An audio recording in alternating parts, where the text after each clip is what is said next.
I'm Fiona. And I'm James, and we're from MTA. And today we're going to start the series of videos of common questions that we get asked from workshops and seminars and different things. And today, the first one we're going to look at, or James is going to look at, our expert trainer, is how can we make our robots go straight? So James, where are kids going wrong? So the first thing that tends to happen is just understanding the rotations of the wheels. So I'll pull together a couple of little programs, we'll see how they run, and then we'll explain what's going on and why some people find it frustrating trying to get their robots to go straight.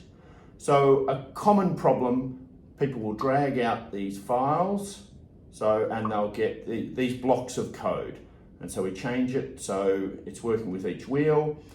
And then when we run this bit of program, you'll notice, okay, and the robot's sort of spinning around separately. Now, the reason being is each of these blocks executes sequentially. So the first one up here starts running and it runs the motor E, and it's spinning in a clockwise direction for one rotation. And then after that, the second block executes and runs the second motor. And therein lies the problem. We've got to work out how to get the motors to run at the same time.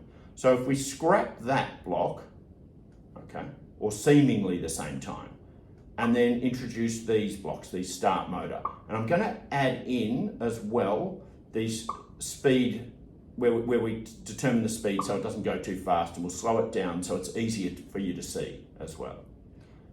So we'll change the speed down to 20. Okay, and then we'll run these blocks. And as soon as we do,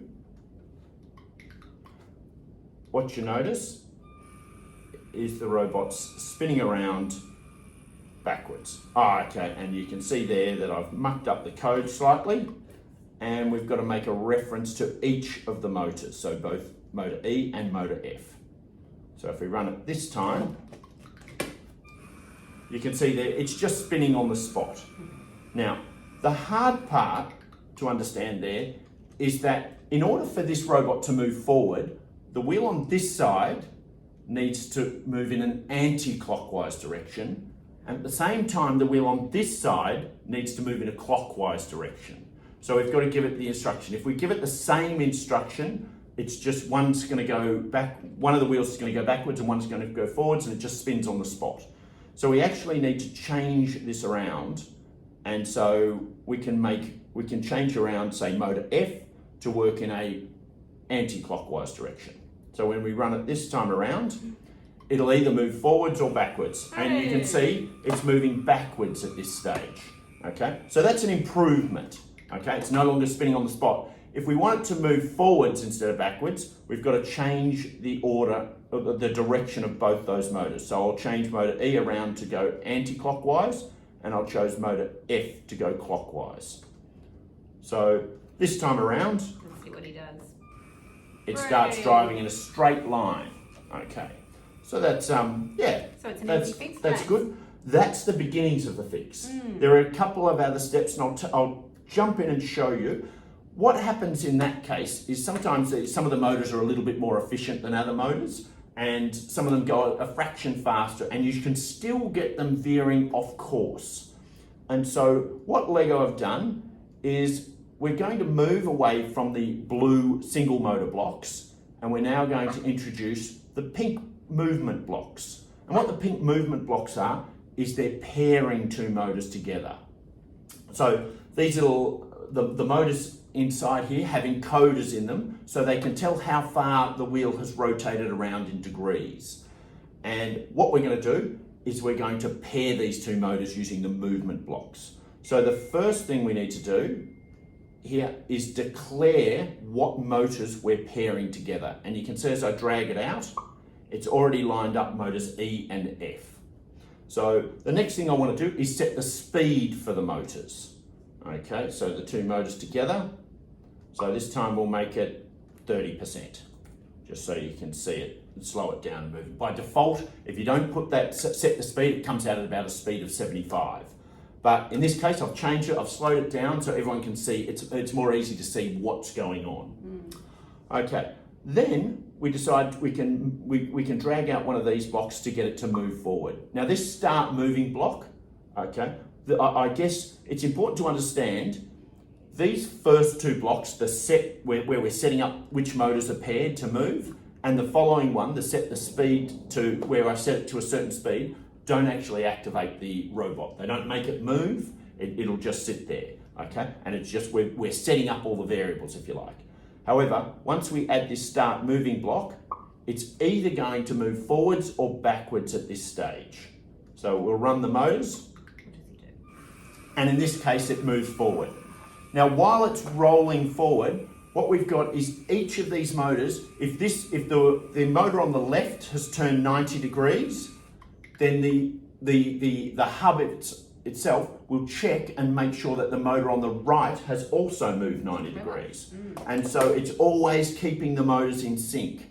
And in that way, we can ensure that it will actually go in a straight line. So what would happen if it was going backwards then? How would you? Okay, so excellent question, thank you. So we've got, so if we swap this around, so I'm just expanding out this brick, and you can see the order of the motors is E and F. If I change it, if I click on one of them, the order will change to F and E, okay? And this time around, when I run it, which means the one that was previously getting the clockwise signal will now get the anti-clockwise signal, and the one that was getting the anti-clockwise signal will now turn in a clockwise manner. What that results in is when we run our program, the robot will move backwards this time. Ah, right. So if you find that your robot's moving backwards, it's a simple fix? It's a simple fix. Right. Okay. The other way you can fix it, okay, so we can do it in the software, and that's the best way to do it. And you want to have it set up so that this particular block here, when it's moving, when the directional arrow is forwards, that the robot moves forward.